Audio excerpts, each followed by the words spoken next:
سلام بینندگان عزیز سامانه اولتیجه. امروز ما قرار داریم در قسم نظامی 3502 رئیس خشون‌های داخلی وزارت کارهای داخلی جمهوری تاجیکستان ما امروز تصمیم گرفتیم بخشیده به 23 فوریه روز ارتش ملی از حیات و فعالیت افسرانی که در اینجا خدمت میکنند دیدن نماییم. ҳамасола 23 феврал рӯзи таъсиси қувваҳои мусаллаҳи кишвар таҷлил карда мешавад. имсол аз ин санаи таърихӣ 29 сол сипарӣ гашта, таи ин солҳо ҳамарӯза аскарону афсарони шуҷои тоҷик барои дифоъ аз марзу буми диёри аҷдодии худ ва пайи ҳифзи ватани азизамон сина сипар мекунанд. бо нияти таҳияи як барномаи ҷолиб аз ҳаёти аскарбачаҳо мо роҳи қисми ҳарбии 3502 раёсати қушунҳои дохилии вазорати корҳои дохилии кишварро пеш гирифтем. қисми низомии 3502 аз якчанд рота ва батальон иборат буда шароити хуби хизмат барои сарбозону афсарон фароҳам оварда шудааст. тавре ки алишер игидзода подполковник муовини командири қисми ҳарбӣ ҳангоми суҳбат қайд намуд, дар баробари машқу тамрини ҳарбӣ барои соҳибкасб гаштани аскарон беҳтарин мутахассисон ҷалб карда шудаанд. дар қисми ҳарбӣ 3502 ба хизматчиёни ҳарбие ки имрӯз дар сафи қушунҳои дохилӣ адои хизмат мекунанд ба ҳама шароит таъмин мебошанд.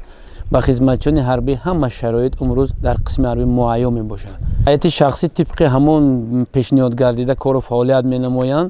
имрӯз дар қисми ҳарбӣ ҳама афсаро сарбозо пурра мебошанд ва кору фаъолият намуд истодаанд. имрӯз ҳама хизматчиёни ҳарбӣ ки тибқи дава адои хизмат мекунанд зери назорати роҳбарии қисми ҳарбӣ қарор доранд.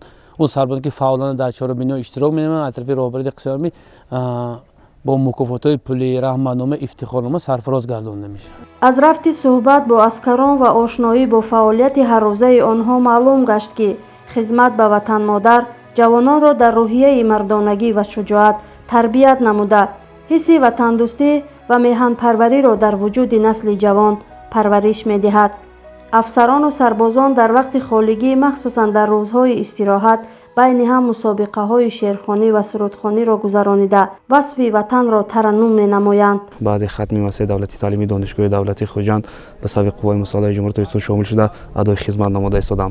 вақте ки ман донишгоҳи давлати хуҷанд тамом кардам, дар ҳукумати раёсати кору варзиши вилояти соғд ман мутахассиси бахши ҷавонон будам.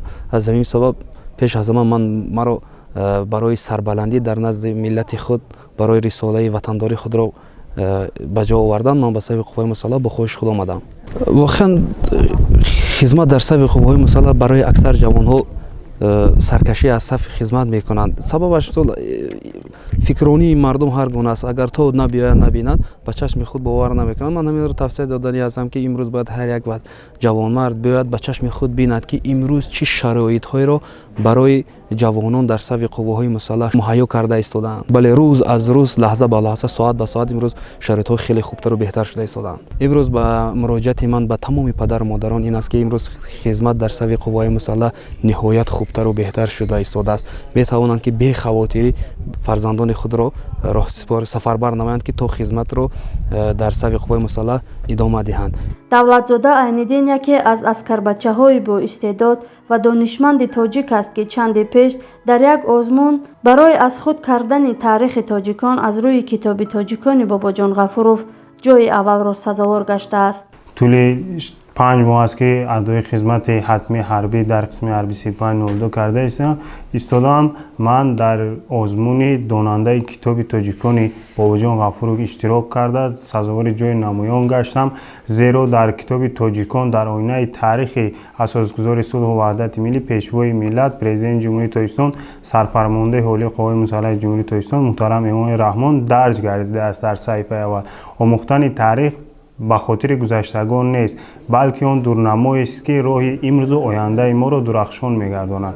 пеш аз хизмат мо аз имкониятҳо аз ин қадар шароитҳои хизмати ҳарбӣ огоҳ набудем. баъди ба хизмати ҳарбӣ ворид шудан мо фаҳмидем ки дар хизмати ҳарбӣ тамоми шароитҳо муҳайё аст. чӣ хеле ки мебинем китобхонаи замонавӣ бо 3000 нусха китобҳо муҷаҳҳаз гардонида шудааст ки барои баланд бардоштани савияи дониши мо кӯмаки худро мерасонад ки дар оянда баъди хизмати ҳарбӣ мо метавонем ки аз ин донишҳои ба худ гирифта дар фаъолияти худ استفاده بریم.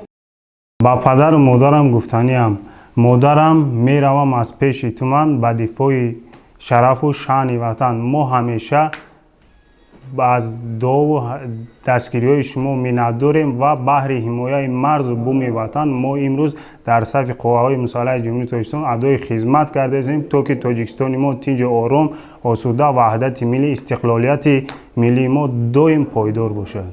برای سربازان و افسران دو آشخانه بر هوا با 300 جای نشست مهیا کرده شده.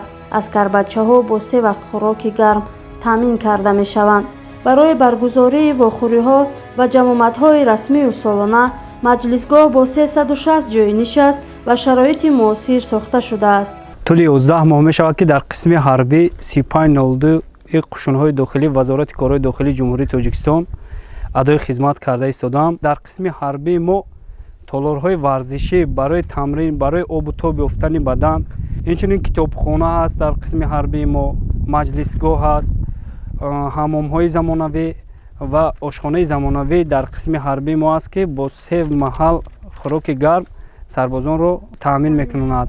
با تمام جوانان جمهوری تاجیکستان الخصوص با آن نفرانی که سنشان از 18 بالا رسیده است، توصیه من همین است که برادران عزیز آمده در صف مردانوار، در صف قوه‌های مسلح جمهوری تاجیکستان قرض خود را ادا نمایند. من سرجنت خورد شریف عبدالله امروزها در صف قوه‌های مسلح جمهوری تاجیکستان در قطار جوانمردان خدمت مادر وطن رو پیش برده ایستادم. ما امروز خیلی شاد هستیم که در زیر لیوای استقلال پرافشانیم وطن وطن وطن وطن، منم به تو تنی بطن، 1000 مشت سنگ تو بود 1000 مشت سنگ من. تاجیکستان تاجیکستان تاجیکستان تاجیکستان، میکنم شکر کم و بسیار تو، میکنم شکرانه از آزرم و از آزار تو. من سرباز خطاره اشرف فرازشاه سال 2021 به صف قوه‌های مسلح جمهوری تاجیکستان مثلا داخل شدم، یعنی که خدمت مادر وطن کرده ایستادم.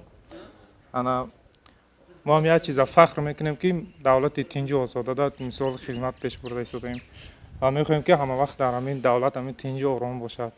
همه خدمتان خودم از جمله شخصانی که در همین صف قوای مسلح جمهوری تاجیکستان خدمت مادر وطن کرده ایستادند به جشن 23 فوریه عید ارتش که تبریک گفتنی هستم. یعقوب را دو دید ازی حسرت سپید شد، هی آوازه زیمی اسر با کنعان نمیرسد، آوازه زیمی اسر با کنعان نمیرسد. با سفر رفته نامد خبرش، تو با کی گریه که نه پشتی درش. با سفر رفته نامد خبرش، تو با کی گریه که نه پشتی درش. یوسف هستم بهتر رنجور منم، به تو چون یعقوب لیستور منم، به تو چون پاره دل پاره جان گشته، چون تارزی تنبور منم. یار اگر خاره بیار اون بدرت، به سفر رفته نامد خبرت. یک نظر بر یار کردم یار نالیدن گرفت، یک نظر بر ابر کردم ابر باریدن گرفت. تکیه بر دوار کردم خاک از فرقم بیرخت، رو بسوی یار کردم یار نالیدن گرفت. یک نظر بر ابر کردم ابر باریدن گرفت، تکیه بر دوار کردم خاک از فرقم بیرخت. رو بسوی یار کردم یار نالیدن گرفت.